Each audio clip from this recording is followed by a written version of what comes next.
Today, deploying capital into short-term rentals in highly regulated cities is a high-risk game of municipal roulette. Louisville enforces a specific mechanism to control density, the 600-foot buffer rule. When one short-term rental is established, it casts a 600-foot exclusionary radius around itself. This creates a cascading gridlock. Existing operators cannibalize the zoning density, locking neighboring properties out entirely.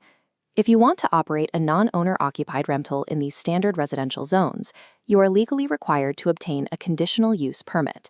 Securing that permit means submitting to a bureaucratic gauntlet of public hearings, neighborhood opposition, and indefinite delays. It introduces massive political risk and holding costs for out-of-state syndicators. Fighting municipal bureaucracy is a losing proposition. To maximize yield, institutional operators don't fight density traps. They find the legal bypasses.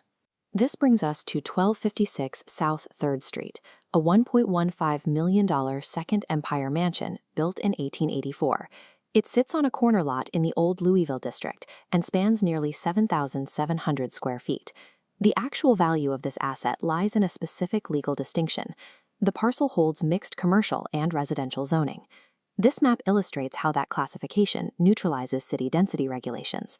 While surrounding residential lots are choked by overlapping buffer zones, this parcel is fully exempt. That commercial designation means the property possesses the legal authority to operate a short-term rental by right. Operating by right bypasses the conditional use permit entirely. There are no public hearings, no extended wait times, and zero zoning board approvals required to begin operations. True regulatory arbitrage is acquiring assets with pre-existing legal immunities. You instantly secure a protected high-yield position in the local market. That legal structure is only half the equation. The physical layout of the property determines the operational yield. Looking at the lot topology, the property splits into two distinct volumes, a primary 6,100 square foot mansion and a detached 1,500 square foot carriage house. This configuration creates an opportunity for spatial arbitrage. The carriage house functions entirely independently from the main structure. An owner can occupy a suite in the main house to satisfy local management requirements while running the carriage house as a fully isolated, premium short-term rental. As seen in the main foyer, the historic finishes, like the checkered marble floors and sweeping wooden staircase, establish the property firmly in the luxury tier. Maximizing yield in a house hacking model requires this exact physical separation. It isolates the income stream from the owner-occupied space, protecting owner privacy while commanding high guest rates. Zooming out to the macro level, Old Louisville is the third largest historic preservation district in the United States. Operating within a historic preservation overlay means strict legal limitations on exterior capital expenditures. The local Architectural Review Board mandates exact material matches for repairs. Slate roof lines, rusticated stone foundations, and arched window trims must be replicated accurately. These compliance standards significantly increase renovation friction and drive up ongoing maintenance costs.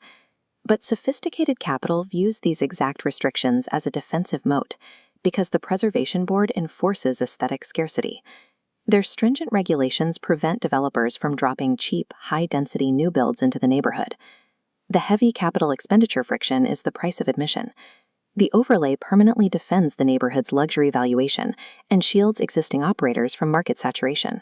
When we map the theoretical financial ledger for 1256 South 3rd Street, the revenue structure breaks into three distinct tiers.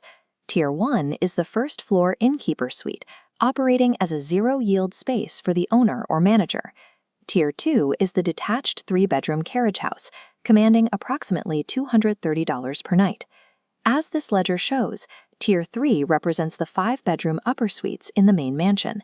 These drive another $430 per night, bringing the baseline gross to $660 a night. Standard Pro-Formas, however, fail to capture a massive localized outlier, Kentucky Derby Week. The property sits just a few miles from Churchill Downs, placing it at the epicenter of a massive, high-spending tourist influx. This graph tracks that impact. The baseline revenue runs horizontal until May, where it spikes vertically to over $2,000 per night during the event. True alpha in short-term rentals exists where high baseline yields intersect with localized, high-margin event spikes. Before deploying any capital, out-of-state buyers must carefully factor in a critical underwriting hazard regarding the property tax reassessment. This table highlights the trap of relying on historical assessments. The current value is roughly $591,000, but the municipality reassesses based on the $1.15 million sale price. This sharp reduction in net operating income can consume a significant portion of projected cash flow. Every luxury acquisition model must be conservatively underwritten at the new strike price to prevent a post-close cash flow crisis. Check the description below to download the free investor due diligence zoning kit via Google Forms. You will also find a link to the associated Medium article containing the full pro-forma tables and ledgers discussed here. To continue your analysis, select Video 1 or Video 2 in the playlist on your screen. Institutional real estate investment isn't limited to buying a location. It's about mastering the legal and regulatory layers that sit on top of the dirt.